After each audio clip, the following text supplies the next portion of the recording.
안녕하세요. 쓸모있는 교육 정보를 공유해드리는 효림파파 성기용입니다. 오늘은 요즘 초등학생을 아주 힘들게 하고 있는 그런 것이 있습니다. 그런 현상이 나타나고 있는데요. 그 부분에 대해서 확실하게 알려드리도록 하겠습니다. 요즘 초등학생들이 이런 경우가 있어요. 엄마, 그림 그리는 것도 좋고 나 태권도도 너무 좋거든. 수영도 좋아.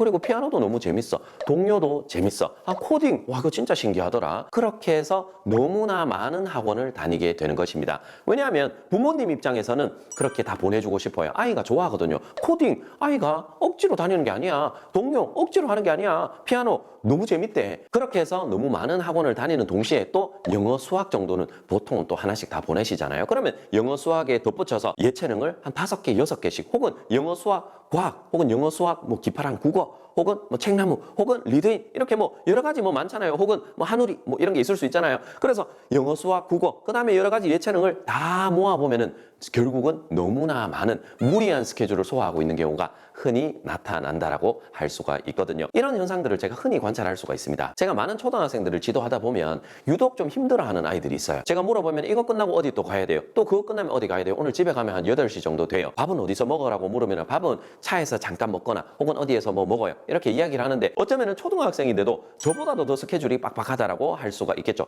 물론 맞벌이 부모인 경우 일부 학원들을 이렇게 옮겨 다니면서 중간에 태권도가 이렇게 라이딩도 해주고 물론 있을 수가 있습니다만은 그러나 그런 현실적인 부분들은 잠깐 내려두고요. 아이가 원해서 이렇게 너무나 무리한 스케줄을 소화하고 있는 이런 경우를 좀 막아야 될 필요가 있다는 것이죠. 여기에서 부모님께서 생기는 고민이 무엇이냐면 어떤 것을 줄여야 되냐라는 그 문제가 생기곤 합니다. 그런데 이 부분이 단순히 지출이 많아지고 단순히 시간이 좀 적어지고 아이가 단순히 좀 피곤해지고 이런 수준에 머무르는 게 아닙니다. 결국은 이런 것들이 모여서 아이의 모든 활동에 대한 기관에 대한 정서가 매우 좋아지지 않고 학습에도 좋지 않은 영향을 상당히 크게 끼치기 마련이거든요. 다시 말해서 올바른 학습 습관을 잡기가 매우 어려워진다라는 것이에요. 이 학습 습관이라는 것은 초등학교 저학년 때 거의 백지인 상태. 여기서 백지라는 것은 좋지 않은 의미가 아닙니다. 아이가 아무것도 모른다 이런 의미가 아니라 학습 습관에 관련해서는 머릿속에 전혀 뭔가 정해지지 않은 거의 백지 상태에 가깝다라는 것이죠. 그러면 거기에 부모님이나 아이가 원하는 학습 습관에 대한 그림이나 강도를 그려나갈 수가 있다는 거예요. 물론 하루아침에 되는 것은 아니지만 좀 시간은 걸리지만 꾸준하게 연습을 하고 부모님께서 조언을 하고 실천해보고 시행착오를 겪어가면서 올바른 학습 습관을 가져가면서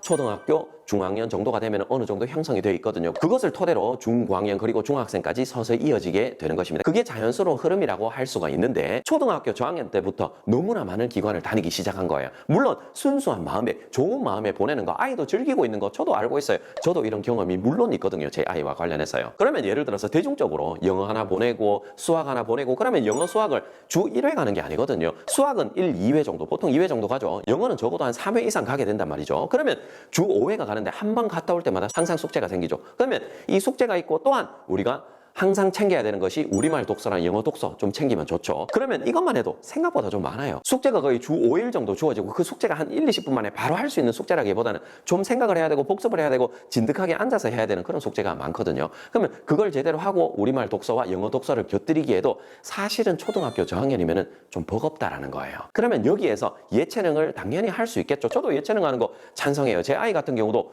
동료로 성격도 너무나 많이 바뀌고 자신감도 너무나 많이 생겼거든요. 제 아이와 너무나 잘 맞는 그런 예체능이라고 생각합니다. 그런데 제 아이만 봐도 예전에 발레 했었거든요. 미술도 아직까지 하나는 하고 있어요. 그리고 동요 아직까지 하고 있고요. 그 다음에 피아노도 끊었지만 했었거든요. 그리고 수영도 잠시 했었어요. 그런데 이 5개를 다 하는데 아이는 뭐라고 표현하냐 하면 한 번 갔다 올 때마다 다 재밌대요. 그러니까 부모인 제 입장에서는 무엇을 끊어야 되지? 이거 다 못하는데 라는 생각이 서서히 들기 시작하는 거예요. 그래서 이거를 몇 개만 같이 유지를 하더라도 양이 좀 많아지면은 숙제에서도 구멍이 나고 독서할 시간이 없어지는 거예요. 그러다 보니까 아이는 체력적으로도 물리적으로 이제 피곤해지는 거죠. 피곤해지니까 뭔가 하는 데 있어서 집중도 못하게 되고 계속해서 좀 칭얼거리게 되고 또한 숙제도 제대로 하기보다는 계속해서 뭔가 피곤하니까 자꾸 미루게 되거든요. 미뤄서 하니까 제대로 하지 않게 되고 복습이 제대로 이루어지지 않게 되고 그러다 보니까 기관이나 학교나 센터에서 의도하고 있는 그런 학습이 제대로 일어나지 않으니까 그 다음 뭔가 진도 혹은 다음 단계로 넘어가는 데 있어서 구멍이 계속해서 조금씩 발생하는 것이죠. 이게 또한 학습, 정말 인지적인 능력, 그런 교과 능력에서도 구멍이 서서히 누적이 누적이 되는 반면에 또한 습관 측면에 있어서도 서서히 누적이 되는 거예요. 좋다고 해서 다 시켜줬는데 결국은 이게 발목을 잡는 그런 경우가 생겨버리는 것이죠. 물론 아이가 이 모든 것을 완벽하게 소화를 하고 숙제도 정말 잘하고 그러면 할 수도 있다라고 생각합니다. 물론 그런 아이들이 얼마나 될지 모르겠지만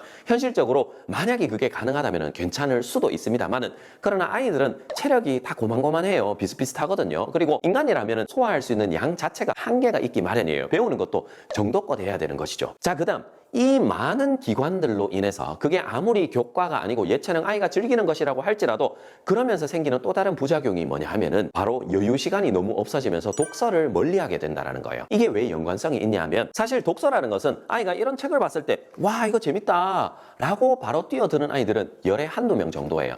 책이라는 것이 아날로그적인 매체이기 때문에 이거를 꼼꼼하게 읽어보고 그 안에 있어서 이게 뭔 소리인지 알겠네, 이게 이런 내용이구나, 다음에는 뭐가 나오지 등등 이런 것들을 하나하나 이해를 해가면서 재미를 느끼기 마련이거든요. 그러면 이 처음에 책에 손이 가게 하기 위해서는 좀 멍 때리는 시간도 필요하고 여유 시간이 필요하다라는 거예요. 즉 자유 시간이 좀 있어야 독서로 이어지는 경우가 훨씬 더 많다라고 하는 거죠. 예를 들어서 오늘 수학학원을 갔다 왔어요. 그리고 갔다 오자마자 수학 숙제를 다 했어요. 그 다음에 일정이 좀 비는 거예요. 그러니까 아이가 영어 영상도 좀 보고 그림도 좀 그리고 이제 뭐 하지 뭐 이런저런 고민을 해보는 것이죠. 그러다가 집에 책이 있네. 그때 가서 책의 한 권에 손이 갈 수가 있는 거예요. 그러나 매우 바쁜 일상 속에서는 이 책에 손이 가기가 좀 어려워져요. 강제로 어떻게 읽지 않는 한 좀 어려워진다라는 거죠. 왜? 수학학원 갔다가 줄넘기 갔다가 또 태권도 갔다가 태권도 다음에 미술 갔다가 그 다음에 또 코딩 갔다가 그러면 갔다 와가지고 숙제하기도 바쁜데 책 읽을 시간이 어디 있어요?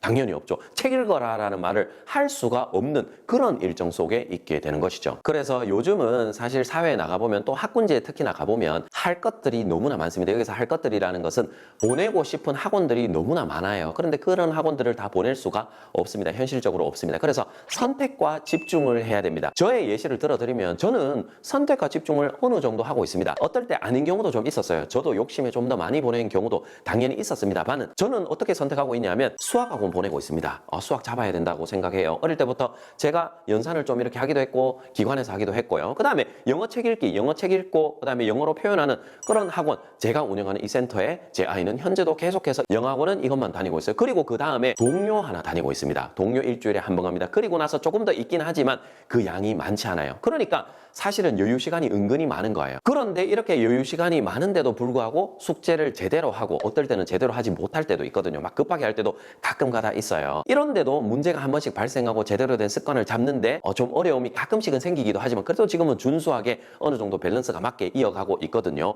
그런데 이거보다 너무나 많은 것들이 추가가 되면 이제 어려워지는 게 저는 불보듯 뻔히 보입니다. 좋아서 하는 게 꼭 좋은 게 아니라는 소리죠. 그래서 부모님께서는 아이가 가장 즐기고 좋아하는 혹은 우리 가정의 이런 일과 루틴상 꼭 정말 태권도는 안 갈 수가 없어. 수학이랑 영어를 이어주는 그 다리 역할을 해주잖아. 근데 나는 일하고 있어. 그러면 보내야죠. 어쩔 수 없잖아요.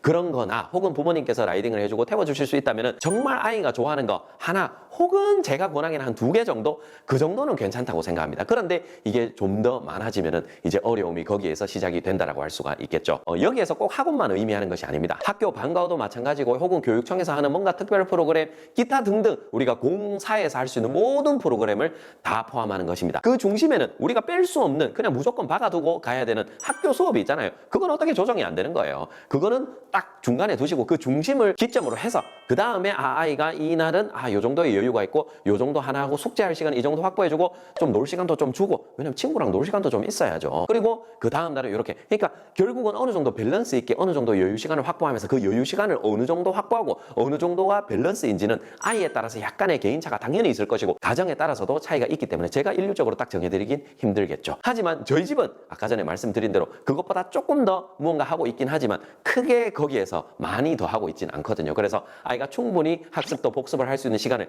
제공해 주려고 노력을 하고 있고 가정에서 우리말 책 읽을 시간 제 아이는 지금 매니큐어 이런 데 관심이 많아요. 그러면 이런 매니큐어도 좀 발라보고 다 바르고 이제 할 게 없으면 이제 독서에 관심을 가질 수 있는 그런 여유를 저희는 좀 제공을 해주려고 저희 부부가 노력을 하고 있거든요. 그래서 꼭 여유 시간이 필요하다는 거 바로바로 확인을 할 수 없지만 그 여유 시간이 있어야 장기 창의력도 생기고 호기심도 생기고 그 다음에 아이도 에너지가 생기고 힘도 생기고 그 다음 날을 또 즐겁게 보낼 그 역량이나 힘이 생기는 것이거든요. 꼭 기억하시고 너무 무리하게 스케줄을 짜지 마시기 바랍니다. 무리하게 배우고 무리한 것을 소화한다고 해서 기특하고 잘하는 것이 아니라 어쩌면 고생을 하고 있는 것일 수도 있으니까요. 꼭 기억하시고 실천해 보시기 바랍니다. 줄이는 게 어려운 거 알고 있습니다. 하지만 줄여야 됩니다. 자, 오늘도 여기까지 하도록 하겠습니다. 다음 영상도 쓸모 있는 영상으로 돌아오도록 하겠습니다. 감사합니다. 바이바이.